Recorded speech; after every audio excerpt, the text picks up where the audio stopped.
Birth anniversary of Dr. Baba Sahib Ambedkar. Okay. So on the occasion of its, I request to Principal Sir to garland the photo of Dr. Baba Sahib Ambedkar.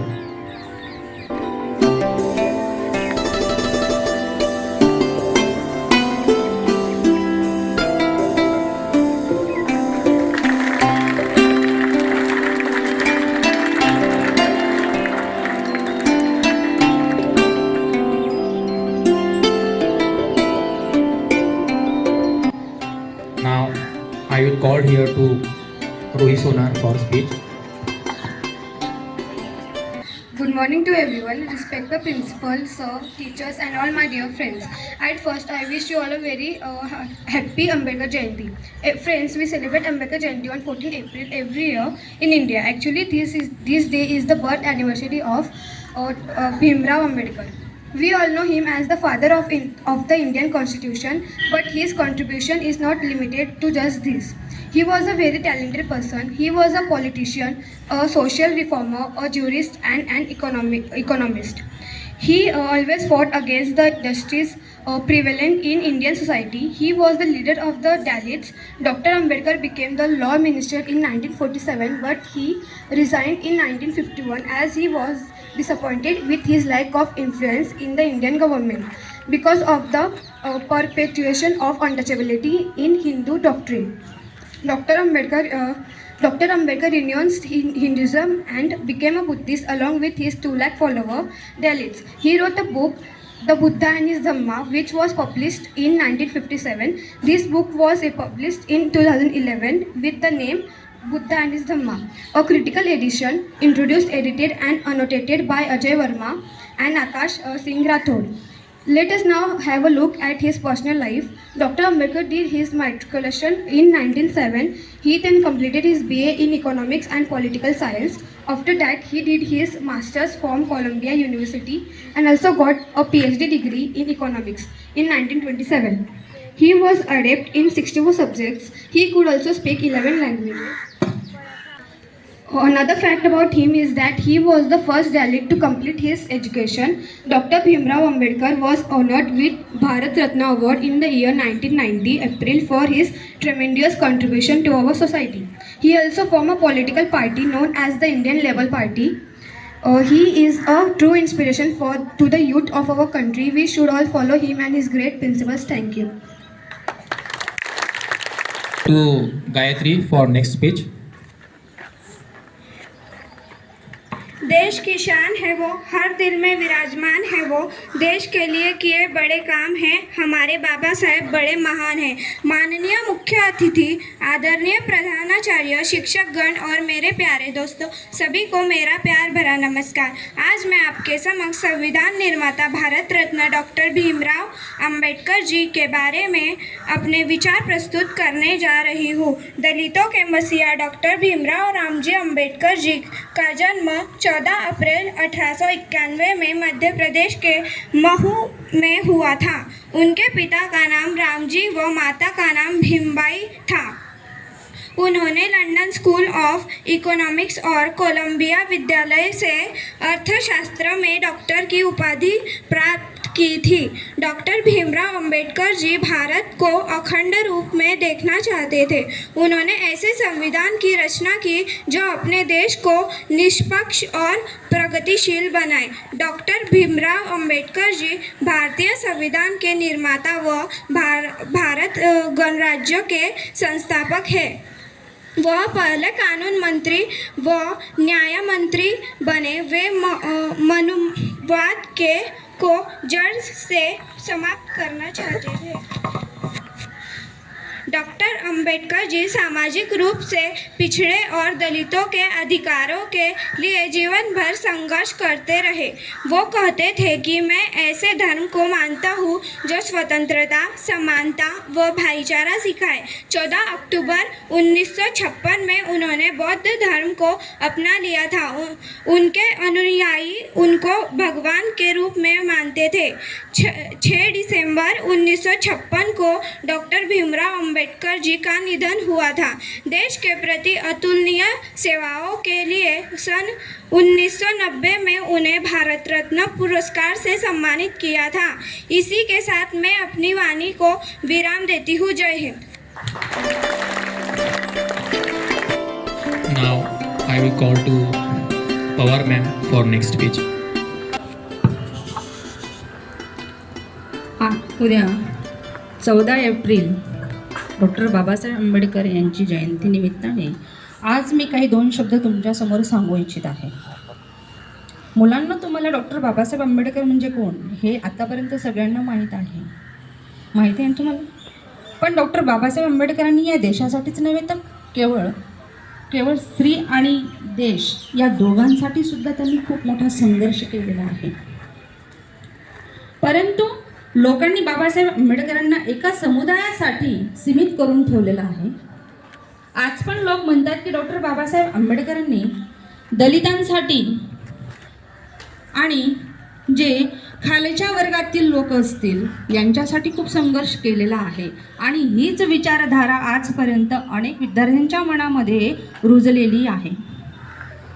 पण खऱ्या अर्थाने doctor Babasaheb Ambedkar हा तुम्हाला माहीत आहे का? बाबासाहेब आंबेडकरांनी एवढा संघर्ष केला केवळ एका जातीसाठी नव्हे, त्यांनी स्त्री पुरुष समानता करण्यासाठी हा संघर्ष केला होता. या गोष्टीकडे तुम्ही का दुर्लक्ष करतात? थोडा विचार करा की जेव्हा मनुस्मृती या देशामध्ये होती, तिचं मनुस्मृतीवर विचारधारा सुरू होती, त्यावेळेसला स्त्रीची अवस्था अत्यंत एका जनावरासारखी होती. या गोष्टीकडे आपण दुर्लक्ष करून चालत नाही. स्त्रीला खालच्या स्तरावर आणून ठेवलेलं होतं. स्त्री हे केवळ एक उपभोगाची वस्तू आहे म्हणून तिच्याकडे पाहिलं जात होतं. याच्या पलीकडे तिला कोणता मान सन्मान अधिकार होता का? हे जर तुम्हाला माहीत करून घ्यायचं असेल तर आपल्या आजीला पणजीला या गोष्टी विचारून पहा की त्यासुद्धा सांगू शकतील की बाई आम्ही ज्या वेळेसला सुना होतो त्यावेळेस आम्हाला वागणूक कशी दिली जात होती घरामध्ये,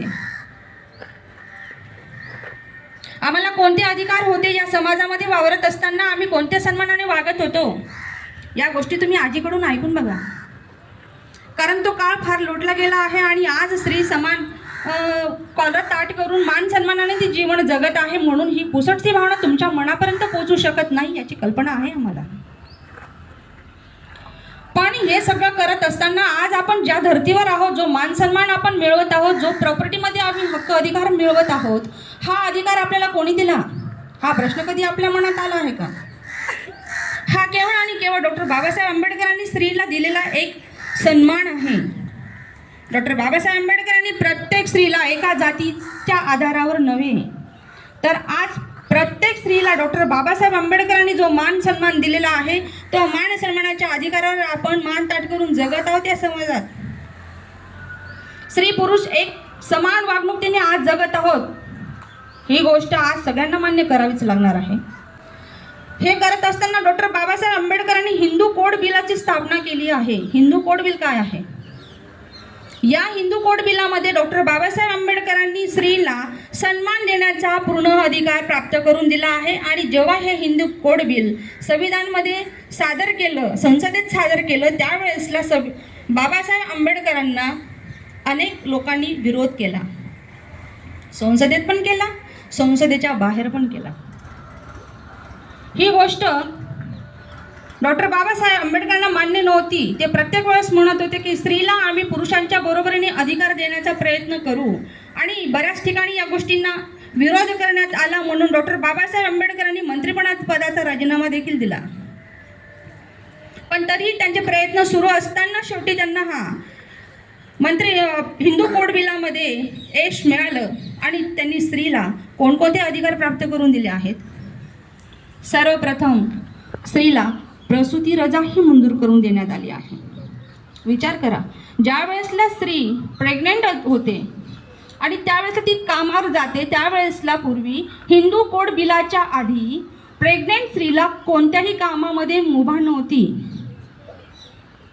आपण केवळ ही कल्पना जरी केली की तशा अवस्थेत स्त्री जर कामाला जात असेल तर तिला कोणत्याही कामात वेळेत मुभा दिली जात नव्हती. ही मुभा डॉक्टर बाबासाहेब आंबेडकरांनी दिली आहे. मग मला एक प्रश्न असा येतो की ही मुभा केवळ दलित जातीच्या स्त्रियांसाठी दिली आहे का? मुलींना मला तुमच्याकडून उत्तर हवं आहे की ही मुभा केवळ डॉक्टर बाबासाहेब आंबेडकरांनी दलित जातीच्या स्त्रीसाठीच दिली आहे की सर्व जातीच्या स्त्रियांसाठी दिलेली आहे? सांगा बरं. नाही माहीत. डॉक्टर बाबासाहेब आंबेडकरांनी प्रसूती रजा ही सर्व स्त्रियांसाठी मंजूर केलेली आहे. त्याचबरोबर जेव्हा एखाद्या स्त्रीचा पती एक्सपायर होतो त्यावेळेसला तिला दुसरं लग्न करण्याचा अधिकार नव्हता. तिला घरामध्ये केशवपण करून बसवलं जात होतं, विद्रूप केलं जात होतं. तिच्या डोक्यावरचे पूर्ण केस काढले जात होते. ठराविक एका पोशाखामध्ये तिला घरात बसून दिलं जात होतं आणि एक अस्पृश्य म्हणून किंवा ती अशुभ आहे या भावनेने समाज तिच्याकडे पाहत होता. आणि ही भावना डॉक्टर बाबासाहेब आंबेडकरांच्या मनामध्ये कुठेतरी लागत होती. आणि हिंदू कोड बिलामध्ये सुद्धा डॉक्टर बाबासाहेब आंबेडकरांनी या गोष्टीला तडा दिला की डॉक्टर बाबासाहेब आंबेडकर म्हणतात की स्त्री आणि पुरुष जर एका समान जातीच्या आपण एका स्तरावर आणत आहोत तर जेव्हा स्त्री मरते त्यावेळेस पुरुष दुसरं लग्न करू शकतो, मग स्त्री का करू शकत नाही? त्यावेळेस बाबासाहेब आंबेडकरांनी हिंदू कोड बिलामध्ये म्हणून दिलं आहे की स्त्री देखील दुसरं लग्न करण्यास तत्पर राहू शकते. स्त्रीचं लग्न झालं आणि ती माहेराकडून पूर्ण प्रॉपर्टीपासून ती परावृत्त होत होती, पण हिंदू कोड बिलामध्ये देखील स्त्रीला पूर्ण सन्मान आणि प्रॉपर्टीमध्ये वडिलांच्या प्रॉपर्टीमध्ये तिलाही बरोबरीचा अधिकार मिळण्याचा हक्क या हिंदू कोड बिलामध्ये करून दिलेला आहे. स्त्रीच्या अंगावर जो दागिना असतो तो दागिन्याची केवळ आणि केवळ स्त्रीच मालकी असते, तिचा पती देखील नसतो.